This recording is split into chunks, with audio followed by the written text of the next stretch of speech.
Je me rappelle de ce qu'on se disait la dernière fois. Être amoureux de Dieu durablement, éternellement, pas juste un coup de foudre avec lui. Et lorsqu'on est amoureux, on aime bien parler. On peut se parler pendant longtemps, mais on aime bien parler de notre amour à d'autres personnes aussi. Bonjour, c'est Fiuman.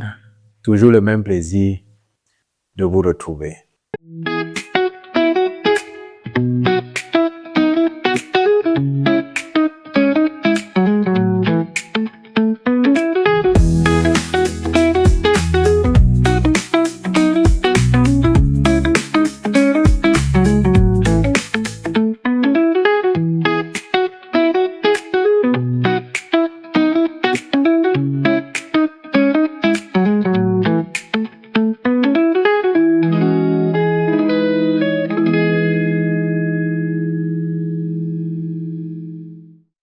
Avez-vous remarqué que la jeunesse, c'est un peu comme l'Afrique? Tout le monde a des projets pour la jeunesse, comme tout le monde a des projets pour l'Afrique.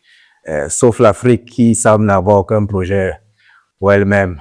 La jeunesse aussi qui semble n'avoir aucun projet. Et donc, si vous observez toutes les innovations, toutes les modes, toutes les chansons semblent être calibrées pour faire plaisir à la jeunesse. Et tous les mouvements politiques se disent si on a le max de jeunes, ça suffit parce qu'ils vont faire foule. Et les stades de football sont remplis de jeunes. On dirait bien qu'il suffit d'avoir le maximum de jeunes pour faire marcher une affaire. Satan lui-même, lorsqu'on lit dans 1 Pierre chapitre 5, verset 8, la Bible nous dit que Satan est descendu, animé d'une grande colère, sachant qu'il a peu de temps. Et je voudrais vous poser la question. Si vous étiez Satan, vous n'êtes pas Satan, rassurez-vous, mais si vous étiez Satan, est-ce que vous n'adopteriez pas la même approche? Les 12, 25 ans par là représentent à peu près un quart, peut-être même un tiers de la population mondiale. C'est eux qui ont le maximum d'énergie. C'est eux qui sont idéalistes, volontaires. C'est eux qui rêvent d'action, de changer le monde. Si vous étiez Satan, est-ce que vous prendriez la même énergie, le même temps pour tenter toutes les couches de la population? Et si Satan est animé d'une grande colère, il sait qu'il a peu de temps, certainement il sait aussi qu'il faudrait qu'il focalise son temps sur cette tranche d'âge. Il sait que s'il a le maximum de jeux, le jeu est plié. Satan a beaucoup de projets pour les jeunes. Mais Satan a ses projets parce qu'il sait aussi que Dieu a de grands projets pour vous. Dieu a de très grands projets pour vous. Je dirais même que Dieu a placé la jeunesse au cœur de son projet pour le salut de cette planète, pour le salut de l'humanité. Regardez ce que Joël, le prophète, dit. Dans Joël chapitre 2, que je vous invite à lire, Joël commence à annoncer le retour de Dieu. Il annonce un peuple nombreux, comme une armée puissante qui se prépare pour la bataille. Et puis, au verset 28, Joël dit quelque chose qui est repris plus tard dans Actes chapitre 2. Et je vous invite à lire plutôt dans Actes chapitre 2, à partir du verset 17. Dans les derniers jours, dit Dieu, je répandrai de mon esprit sur toute chair. Vos fils et vos filles prophétiseront. Vos jeunes gens auront des visions et vos vieillards des songes. Arrêtons-nous un instant pour comprendre cette prophétie qui est reprise par les apôtres juste au moment où il y a cette effusion spectaculaire du Saint-Esprit. Il dit que dans les derniers jours, les jours dans lesquels nous sommes, souvenez-vous, Satan sait qu'il a peu de temps parce que nous sommes dans les derniers jours. Dans ces derniers jours, Dieu fait quelque chose. Il envoie son esprit en abondance. Et l'esprit produit quelque chose. Vos fils et vos filles prophétiseront. Prophétiser bibliquement, c'est parler de Dieu. Le prophète, c'est celui qui parle de la part de Dieu. Donc, les fils et les filles parlent de la part de Dieu. Ce sont eux les acteurs.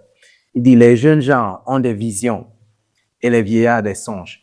Maintenant, remarquez que celui qui a une vision n'est pas dans l'action. Remarquez aussi que celui qui a un songe est encore moins dans l'action. Parce que quand on a un songe, on est endormi. Et quand on a une vision, même si on est éveillé, on est dans la contemplation. Mais l'action est pour ceux qui sont les fils et les filles. Une analyse assez simple des termes qui sont utilisés montre que les jeunes gens ici sont ces jeunes dont je parlais, ces 12, 25 ans, ces jeunes que le monde invite à la folie. Allez donc savoir pourquoi. Et les jeunes gens, c'est des gens qui sont un peu plus matures. Beaucoup de commentateurs suggèrent que c'est jusqu'à 40 ans. Et les vieillards, ce terme qui est utilisé aussi pour ces vieillards qui sont dans le ciel, beaucoup plus vieux. Regardez quel est le plan de Dieu. Il y a des vieillards qui ont des songes, qui reçoivent de Dieu quelque chose d'extraordinaire. Mais une chose qu'ils ne peuvent pas réaliser eux-mêmes, ils n'en ont pas reçu la capacité. Il y a des jeunes gens, un peu plus âgés, qui ont une vision, qui sont capables de visualiser ce que les vieillards ont rêvé, qui sont capables de voir dans quelle direction nous devons aller. Mais c'est tout ce qu'ils peuvent faire. Et puis, il y a les plus jeunes encore, qui sont capables de porter le message. Voilà quel est le plan de Dieu. Et voilà pourquoi Jésus n'est pas encore venu. Parce que Satan nous distrait par toutes sortes de subterfuges pour se rassurer qu'il n'y ait pas effusion de Saint-Esprit et que les jeunes gens ne portent pas le message.